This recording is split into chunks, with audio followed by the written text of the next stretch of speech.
నమస్తే, welcome to hit TV. నేను నరేష్. ప్రముఖ జర్నలిస్ట్ స్వేచ్ఛ ఆమె మరణం, ఆత్మహత్య, ఇవన్నీ కూడా చాలా వరకు అందరూ బాధపడుతున్న వేళ అసలు ఏం జరిగింది, స్వేచ్ఛ లాంటి dare and dashing dynamic journalist ఈ విధంగా సూసైడ్ చేసుకుంటే వేరే వాళ్ళ పరిస్థితి ఏంది మాట్లాడదాం. మనతో పాటు సామాజికవేత్త కృష్ణకుమారి గారు ఉన్నారు. మేడం నమస్తే. మేడం నమస్తే. మేడం, స్వేచ్ఛ ఆమె ఆల్రెడీ వాళ్ళ ఫాదర్ కమ్యూనిస్ట్ భావజాలం, ఒకే కూతుర్ని చాలా డేర్ అండ్ డాషింగ్గా పెంచడమే కాకుండా ఈ జర్నలిజం ఫీల్డ్లో కూడా ఆయన పంపించడం జరిగింది. ఆమె కూడా చాలా వరకు కూడా డైనమిక్గా ఉండడం, అంటే ఎప్పుడు కూడా రీసెంట్గా చూసుకుంటే కూడా ఆమె ఉన్నటువంటి మీడియాలో ఎప్పటికప్పుడు ప్రభుత్వాన్ని ప్రశ్నిస్తుండే. అంత డైనమిక్గా ఉండి కూతురిని కూడా చాలా డైనమిక్గా పెంచి బాగా ధైర్యం చెప్పిన ఆమె ఎందుకు ధైర్యం కోల్పోయింది? తను జీవితంలో చాలా ఆటుపోట్లకు గురైంది, దెబ్బలు తింది. ఇంకా జీవితంలో స్థిరపడాలా లేదు, అసలు ఎవరితోనూ సంబంధం లేకుండా ఉండాలా లేదు, ఎవరన్నా ఒక మంచి పార్ట్నర్ దొరికితే పార్ట్నర్తో ఉండాలా అనే ఒక సందిగ్ధంలో ఉన్న సందర్భంలో ఇతను నేను పెళ్లి చేసుకుంటాను అని చెప్పి మాట ఇచ్చి ఈ అమ్మాయి వెంటపడ్డాడు. సరే అంటే దానికి ఏం చెప్తారంటే, జనరల్గా నాకు పెళ్ళయింది కానీ నా భార్యకి నాకు సరిపడట్లేదు, నీ కోసమని కాదు, మామూలుగా కూడా నేను విడాకులు ఇద్దామని ప్రయత్నంలో ఉన్నాను, నేను ఆ టైంలో నువ్వు కనిపించావు, నేను కర్చీఫ్ వేశాను, నేనైతే అక్కడ విడాకులు ఇచ్చేది గ్యారంటీ, నువ్వు కూడా నా దగ్గర ఒక కర్చీఫ్ వేసి ఉంచు అన్న చందంలో చెప్తారు. ఓకే, జనరల్గా ఇలాగే జరుగుతాయి. అయితే స్వేచ్ఛ విషయంలో కూడా ఇలాగే జరిగితే నమ్మింది. అవును నిజమేనేమో, నాకు నా భర్తతో విభేదాలు వస్తే నేను విడాకులు తీసుకున్నాను కదా, అట్లాగే అతను కూడా అతని భార్యకి అతనికి పసగట్లేదేమో, విడాకులు తీసుకుంటున్నాడేమో, విడాకులు తీసుకుంటే ఇంకా ప్రాబ్లం ఏముంది అనుకుంది. అది గడిచింది. ముందు రోజులు, తర్వాత నెలలు, తర్వాత సంవత్సరాలు గడిచిపోయినాయి. 5 సంవత్సరాలు అయిపోయింది. ఈ రోజుకి అతను విడాకులు ఇవ్వట్లేదు. అలాగే ఇంకా ఈమె నా మీద బాగా డిపెండ్ అయింది, నా మీద ఆధారపడుతుంది మానసికంగా. డబ్బు పరంగా తన జీతం తనకు వస్తుంది, కానీ తను నా పైన మానసికంగా డిపెండెన్సీ వచ్చేసింది. ఇంకెక్కడికి పోదు. ఎక్కడికి పోను కాడికి నా భార్య పిల్లలు మాత్రం నేను ఎందుకు వదులుకోవాలి అంటే, అప్పటి నుంచి చెప్తున్నాయన్నీ అసలు వాళ్ళిద్దరి మధ్యలో విభేదాలు ఉన్నమాట వట్టి మాట అనమాట. ఈమెని కన్విన్స్ చేసుకోవటం కోసం అలా చెప్పాడు. సార్ చివరికి ఇక ఫైనల్గా నువ్వు విడాకులు ఇస్తానని చెప్పావు మీ ఆవిడికి, మీ కారణాలు మీకు ఉండొచ్చు, నువ్వు విడాకులు ఇవ్వని కాడికి, నన్ను పెళ్లి చేసుకోని కాడికి మన రిలేషనే అక్కర్లేదు, నువ్వు నన్ను ఇలా మోసం చేస్తావని అనుకోలేదు అనే ఉద్దేశంతో వాళ్ళిద్దరి మధ్యలో మాట పెరిగింది. ఇంకా డెసిషన్కి వచ్చేసారు. వాళ్ళ అమ్మాయి వాళ్ళ నాన్న కూడా పిలిచి చెప్పింది. ఇంకా అంతా అయిపోయింది అనుకున్న సందర్భంలో ఎంత ధైర్యవంతులకైనా వాళ్ళకి ఒక మనసు ఉంటుంది, అది ఒడిదుడుకులకు గురవుతుంది. ఇప్పుడు ఇనుము కూడా తుప్పు పడుతుంది. అవును మేడం, ఇనుము అత్యంత దృఢమైన లోహం, తుప్పు పడుతుంది కదా. అట్లాగే ఎంత ధైర్యవంతులైనా అధైర్యవంతులయ్యే అవకాశం ఉంటుంది. దానికి పరిస్థితులు తోడవు. ఇప్పుడు ఇతనంటూ కథలు చెప్పకపోతే ఏమో ఆమె ఆ బిడ్డతోటి ఒంటరి జీవితం గడిపేదేమో. ఎందుకు పెళ్లి చేసుకోవడానికి ఏం రోగం మేడం వాడికి? అవును, భార్యకి విడాకులు ఇవ్వకోకుండా ఎట్లా చేసుకుంటాడు? ఓకే, భార్య కూడా ఈరోజు సపోర్ట్గా మాట్లాడుతుంది. ఇప్పుడు మాట్లాడుతుంది కరెక్టే, మరి సపోర్ట్గా మాట్లాడుకోకపోతే ఎట్లా? మాట్లాడుకోవాలి కదా. ఇప్పుడు అటు ఇటు కాకుండా పోయింది, గాలికి ధూళికి పోయింది ఎవరంటే స్వేచ్ఛ పోయింది. స్వేచ్ఛ తల్లిదండ్రులకి కూతురు లేకుండా పోయింది, స్వేచ్ఛ కూతురికి తల్లి లేకుండా పోయింది. వాళ్ళకేమైంది? ఇలాంటి కేసులు చాలా చూస్తారు వాళ్ళు, కేసుల్లోంచి బయటకు వస్తారు, వాళ్ళకి డబ్బులు ఉన్నాయి, ఖరీదైన లాయర్లను పెట్టుకుంటారు, వ్యవస్థల్ని మేనేజ్ చేసుకుంటారు, బయటకు వస్తారు. బయటకు వచ్చిన తర్వాత ఆ భర్త తాలూకు డబ్బుతోటి ప్రపంచాన్ని శాసించగలము అనుకున్నప్పుడు, డబ్బుతోటే సంబంధ బాంధవ్యాలు ఏర్పరచుకోగలవనే నమ్మకం ఉన్నవాళ్ళు మధ్యలో ఏమైనా ఒడిదుడుకులు వచ్చినా డబ్బుతోనే అన్నీ సాధించుకోగలుగుతారు. ఇప్పుడు ఆ భార్య ఉంది, పాపం అమ్మాయి వచ్చి మాట్లాడుతుంది ఈరోజు, తనని ఏమనగలం? ఇప్పుడు ఆమె భార్య కారణం అనుకోవచ్చు మేడం, అంటే భార్య సరిగ్గా లేకనే కదా ఈమెతో వచ్చి. ఎవరు చెప్పారండి సరిగా లేకపోతే వచ్చేస్తారా?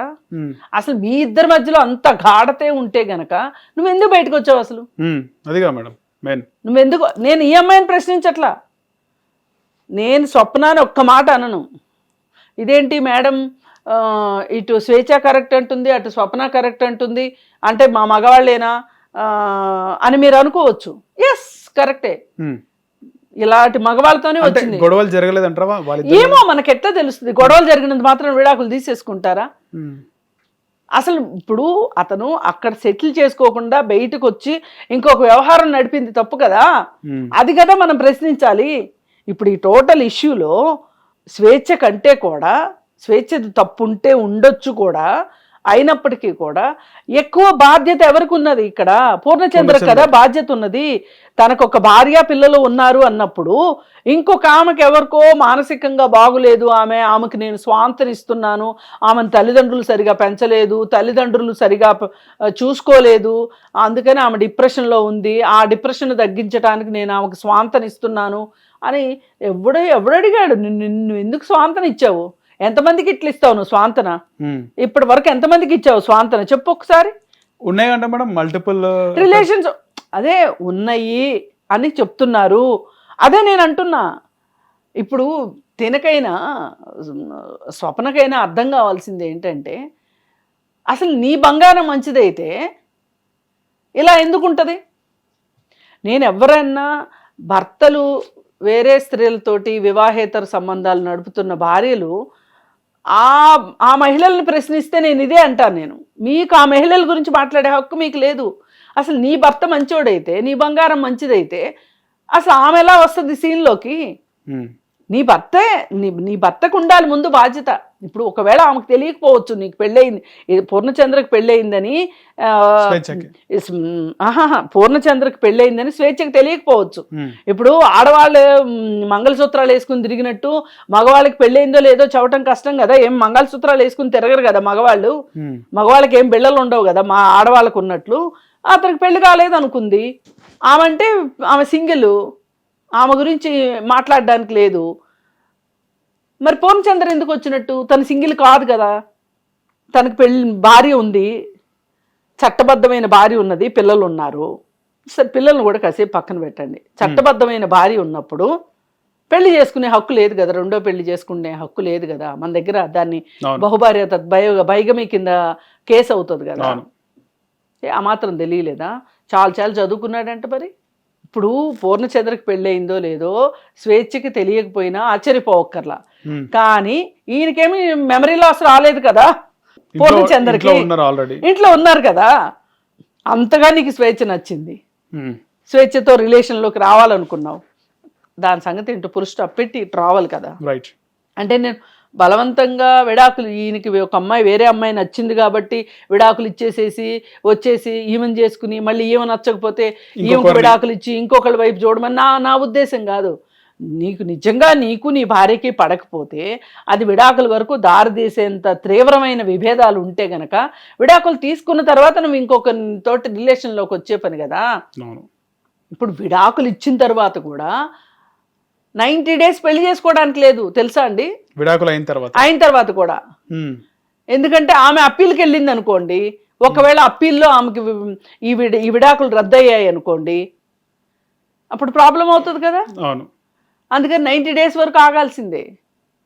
కొంతమంది మహానుభావులు చాలా తెలివిగా ఇవాళ విడాకులు ఇచ్చేసేసి రేపొద్దున పెళ్లి చేసుకుంటారు. రేపొద్దున భార్య వెళ్ళింది అనుకోండి అప్పీల్కి, దాని విడాకులు రద్దయినాయి అనుకోండి, ఏంటి ఈ భార్య పరిస్థితి ఏంటి, ఆ భార్య పరిస్థితి ఏంటి? ఇప్పుడు ఈమె ఏమనుకుంటది? నాకు నిజంగా భర్తనే అనుకుంటది. అందుకని ఇప్పుడు ఎవరో పల్లెటూరు వాళ్ళు చెట్ల కింద పంచాయతీలు చేసి ఈ పెళ్ళిని ఇంతటితో రద్దు చేసేస్తున్నాము, దీనికి తప్పు కట్టండి, ఒప్పు కట్టండి అని చెప్పి, బాబు ఇప్పుడు నువ్వు ఇంకో పెళ్లి చేసుకోవచ్చు అని చెప్పి ఆయన్ని ఫ్రీ బార్డన్ చేసేసినంత ఈజీ కాదు ఆధునిక సమాజంలో. ఇప్పుడు ఆ చెట్ల కింద పంచాయతీలు చట్ట పరిధిలో ఒప్పుదల ఉండదు వాటికి. నిజంగా పల్లెటూరులో అలాంటి పనులు చేసిన రోజులు ఉన్నాయి, ఒకప్పుడు ఉన్నాయి. గట్టిగా చెట్టు కింద పంచాయతీలు ఉన్నాయి, పెద్ద మనుషులు చేసిన పంచాయతీలు ఉన్నాయి. వాటిని ఛాలెంజ్ చేయగలిగే అమ్మాయి గనక ఉంటే గనక వాటిని కూడా ఛాలెంజ్ చేస్తారు, పైగా ఆ పెద్ద మనుషులను కూడా క్వశ్చన్ చేస్తారు. ఓ పక్కన చట్టం అనేది ఏడ్చింది, మీరెందుకయ్యా బాబు మధ్యలో ఎందుకు, మీకంత శ్రమ ఎందుకు, వృధాశ్రమ ఎందుకు, మీరేదో చుట్టలు కాల్చుకుంటూ కూర్చోవచ్చు కదా అని చెప్తుంది చట్టం. అందుకని ఏ రకంగా చూసినా సరే పూర్ణచందర్కి తనకి పెళ్ళయింది అనే సంగతి తెలుసు, తను ఆ బంధంలో ఉన్నాను అని తెలిసినప్పుడు స్వేచ్ఛకి మాట ఇచ్చింది తప్పు. ఎన్నో సందర్భాల్లో స్వేచ్ఛకి మాట ఇచ్చాడు, లేకపోతే ఎందుకు స్వేచ్ఛ తెగదింపులు చేసుకోవాలనుకుంటే చెప్పండి. ఏది ఏమైనప్పటికీ కూడా చాలా మంది వాళ్ళు మాట్లాడారు అని చెప్పినా మేడం, నేను చేసుకొని పెళ్ళి అని చెప్పేసి, అంతేగా ఆమెకి విడాకులు ఇవ్వడం కుదరదు అని చెప్పేస్తే చేసుకోవడం కుదరదు, ఈవెన్ చేసుకుంటానే కుదరదు. పైగా చేసుకుంటే గనక ఈవిడిది కూడా తప్పు అవుతుంది. ఎన్నాళ్ళు ఉన్నా కానీ ఇప్పుడు ఇలాంటి విషయాల్లో మగవాళ్ళు చాలా తెలివిగా ప్రవర్తించేది ఎక్కడ అంటే, వీళ్ళకి చెప్పగలిగినన్ని రోజులు చెప్తారు. ఏది ఇందాక నేను మీకు చెప్పాను కదా, మానసికంగా వీళ్ళ మీద ఆధారపడేటట్లుగా చేసుకొని ఆధారపడిన తర్వాత ఇంక వీళ్ళు ఎక్కడికి ఇంక పోరు అన్నప్పుడు అప్పుడు చెప్తారు, ఆమె ఉంటది కానీ నువ్వే నా మహారాణివి, నా హృదయాన్ని గెలిచిన దానివి నువ్వే. ఏదో ఇంట్లో పెద్దవాళ్ళు చేశారు, చేసుకున్నాను, నాకు నువ్వే ఇష్టం, నువ్వే ఎక్కువ, అంతే. అలా ఉంటది ఇంట్లో. ఓ బీరువా, ఓ డైనింగ్ టేబుల్, ఓ ఫ్రిడ్జ్ ఉన్నట్టు ఉంటది. నువ్వు అసలు మహారాణివి, నువ్వు నా రిజర్వ్ బ్యాంకుకు నువ్వు అన్నట్లు పొంగిపోతారు ఇంకా అమ్మాయిలు, అంతే పొంగిపోయి సరే ఇలా.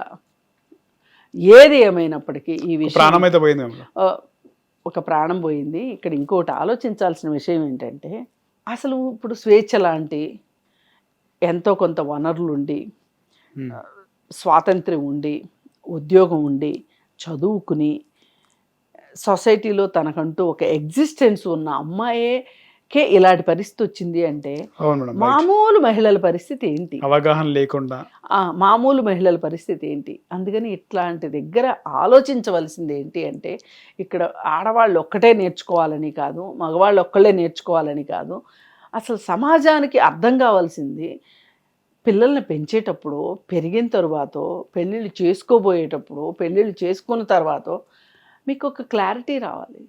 ఇప్పుడు విడాకులు అనేది ఒక అవకాశం, పెళ్లి లాంటి అత్యవసరం అయితే కాదుగా. ఒక అవకాశం ఉంది, చట్టంలో ఒక అవకాశం ఉంది విడాకులు అనేది. అది అవకాశం వచ్చినప్పుడే వాడాలి. ఇప్పుడు మన దగ్గర కత్తి ఉంటుందండి, ఆ కత్తిని రోజంతా కత్తికి పని చెప్తా ఉంటామా? అవసరం ఉన్నప్పుడు తీస్తాము. అలా చూడాలి తప్పితే విడాకులు ఇస్తానని వాళ్ళు చెప్పటము, విడాకులు ఇచ్చేసేసి వచ్చి నన్ను మేనాలో ఎత్తుకుపోతాడని అమ్మాయి అనుకోవడము, రెండు తప్పే. పైగా పూర్ణచందర్ అమ్మాయితో కొంచెం మంచిగా బిహేవ్ చేయలేదు, చిన్న అమ్మాయితో అని, స్వేచ్ఛ కూతురుతో అని అమ్మాయి కూడా చెప్తుంది. అదేం పెద్ద ఆశ్చర్యపోయే విషయం కాదు, నేనైతే ఆశ్చర్యపోవట్లా. దేనికి మేడం? ఎందుకంటే సొంత తండ్రులు కూడా పిల్లలతోటి పిల్లల్ని లైంగిక వేధింపులకు గురి చేస్తున్నప్పుడు ఆ మైండ్ సెట్ ఏంది మేడం? ఎందుకు ఆ మైండ్ సెట్ వస్తుంది? ఎందుకు వస్తుంది అంటే అది వాళ్ళ మానసిక దౌర్బల్యం. అలాంటప్పుడు ఇతను చేయలేదు అంటే చేశాడు. ఇప్పుడు ఆ పాప చెప్తుంది కాబట్టి నమ్మాల్సిందే, కానీ ఇది కరెక్ట్ కాదేమో అని అనడానికి అవకాశం లేదంటున్నా. ఎందుకంటే అసలు జన్మనిచ్చిన తండ్రే అలా చేస్తున్నప్పుడు మన ఎన్ని కేసులు రావట్లేదు, వస్తున్నాయి కదా. మీరు ఎప్పుడు వినలేదా ఇట్లాంటి కేసులు? చూశారు కదా. మరి ఇతను చేయడాన్ని ఎందుకు అనుకోవాలి? ఇతను బయలాజికల్ ఫాదర్ కాదు కదా. బయలాజికల్ ఫాదరే చేస్తున్నప్పుడు కొన్ని సందర్భాల ప్రేమ ఉన్నప్పుడు కూతురుతో ఆ విధంగా ప్రవర్తించడం, ఇవి పాకుడు రాళ్ళండి. జారడం మొదలెట్టాక ఒక రాయి, 2 రాళ్ళు, 3 రాళ్ళు అని ఉండదు. కానీ మూల్యం చెల్లించుకోవాల్సింది కదా మేడం ఎప్పటికైనా. ఇప్పుడు చాలదా? అదే కాకపోతే అతనికి డబ్బులు ఉన్నాయి కాబట్టి. ఎన్ని డబ్బులు ఉంటాయి మేడం, టైం వస్తుంది. ఆహా, కేసుల్లోంచి బయటపడతాడు. ఇవాళ కేసులు లేనిది ఎవరికి అనే మాట కూడా వస్తుంది తెలుసా. కేసులు ఉండటం కూడా ఒక క్వాలిఫికేషన్ అయిపోయింది. కాకపోతే ఇట్లాంటి వ్యవహారాల్లో కూరుకుపోయి ఎంతో భవిష్యత్తు ఉన్న, ఎంతో సొసైటీకి అవసరమైన ఒక ఉద్యమ నేపథ్యం ఉన్న అమ్మాయి, జ్ఞానము విజ్ఞానము రెండు ఉన్న అమ్మాయి ఈ విధంగా అర్ధంతరంగా చనిపోవటం మట్టుకు బాధాకరం. స్వేచ్ఛ లాంటి వాళ్ళు ఉంటే ఈ సమాజానికి ఉపయోగం. పూర్ణచంద్రతో ఏం ఉపయోగం అండి? హూ ఈజ్ పూర్ణచంద్ర చెప్పండి? ఒక ఎంపీకి కుడి భుజంగా ఉంటాడు, తల్లో నాలుగుగా ఉంటాడు. ఆ ఎంపీ ఏం చేస్తాడు? మాజీ ఎంపీ. ఆ ఎంపీ ఏం చేసి డబ్బులు సంపాదించాడో తెలుసు. ఇప్పటిగా వాళ్ళు సంపాదించిన డబ్బుల్లో వీళ్ళు కొంచెం వాళ్ళ పుట్టినరోజులకు విసిరేస్తే డబ్బులు ఏరుకునేలాగా వీళ్ళు వాళ్ళ మోచేతి కింద నీళ్లు తాగుతూ బతికే వాళ్ళు పూర్ణచందర్. ఆ పూర్ణచందర్తోటి అతను చెప్పిన మాటలు నమ్మడమే స్వేచ్ఛ చేసిన పొరపాటు. అతను లాంటి వాళ్ళతోటి సాహచర్యమే స్వేచ్ఛ చేసిన పొరపాటు. అలా కాకుండా స్వేచ్ఛ ఇండిపెండెంట్గా ఒక ఉద్యమకారునిగా ఉండి ఉన్నట్లయితే తను చరిత్రలో తనకు ఒక పేజీ ఉండేది. ఇప్పటికైనా తన పేజీ తనకుంది. తెలంగాణ ఉద్యమంలో పనిచేసిన ఉద్యమకారినిగాను, లేకపోతే తల్లిదండ్రుల కుటుంబ నేపథ్యం వల్ల కావచ్చు, లేదు తనని తాను ప్రూవ్ చేసుకున్న విషయంలో కావచ్చు, ఏదైనా కానీ తను సాధించింది కనిపిస్తుంది. ఇప్పుడు సొసైటీలో ఇలాంటి పూర్ణచంద్రలు ఎంతమంది లేరు? మీకు తెలిసి ఎవరు లేరు? 2 ఫ్యామిలీలు మెయింటైన్ చేస్తున్న వాళ్ళు ఉన్నారు. అలా 2 భర్తలను ఏకకాలం మెయింటైన్ చేస్తున్న భార్యలను చూసారు మీరు ఎక్కడన్నా? ఉంటారు.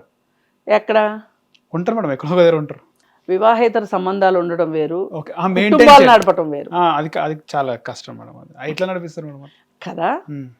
అందుకే ఇది మగాళ్ళకి సాధ్యం అంటే వాళ్ళకి సాధ్యం అనుకోవచ్చు.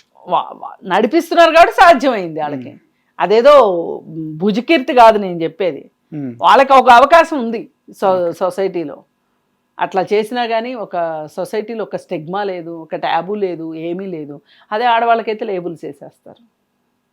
ఇప్పుడు మొన్న ఎందుకు జీడిమెట్లలో జరిగిన దానికి అది ఖచ్చితంగా పోలీసుల వైఫల్యం. కానీ ఏం చేశారు? ఆ అమ్మాయికి 2 పెళ్ళిళ్ళు, ఆ అమ్మాయికి 2 పెళ్ళిళ్ళు అని తీసుకొచ్చారు. ఆ అమ్మాయికి 2 పెళ్ళిళ్ళు అయితే ఆ అబ్బాయి మీద పోక్సో కేసు పెట్టొద్దని చెప్పిందా? ఆ అమ్మాయి ఏమన్నా చచ్చిపోయిన శవం లేసి వచ్చి చెప్పిందా? లేదు అంటే బతికుండగానే ఏమండి నాకు 2 పెళ్ళిళ్ళు అండి, నా క్యారెక్టరే మంచిది కాదండి, పోనీలేండి పాపం చిన్నపిల్లాడు తెలియక చేశాడు, ఏం పోక్సో కేసులు లాంటివి ఏం పెట్టొద్దండి అని ఆమె ఏమైనా చెప్పిందా వీళ్ళకి? పోలీసులు పోలీస్ డ్యూటీ చేయాలిగా. కేసు పెట్టి రిమాండ్కి పంపించున్నట్లయితే చనిపోయేది కాదు. మరి దీనికి వాళ్ళు చేసిన తప్పు బయటపడటానికి ఆ అమ్మాయికి 2 పెళ్ళిళ్ళు, ఆ అమ్మాయి పిల్లల్ని సరిగా పట్టించుకోలేదు, ఆ అమ్మాయి చెప్పింది అతనికి మా అమ్మ నన్ను సరిగా చూసుకోలేదు అని ఈ స్టోరీలన్నీ బయటికి తీసుకొచ్చారు. మేబీ అవన్నీ కూడా కరెక్ట్ కావచ్చు, గతంలో జరిగిండొచ్చు, మేబీ అదే అంటున్నా, గతంలో జరిగి ఉండొచ్చు. కానీ ఇప్పుడు పోలీసులు చేయకపోవడానికి entertainment shows, movies, digital magazines తో పాటు మీ జిల్లా వార్తలను కూడా ఫ్రీగా చూడొచ్చు. ఇంకెందుకు ఆలస్యం?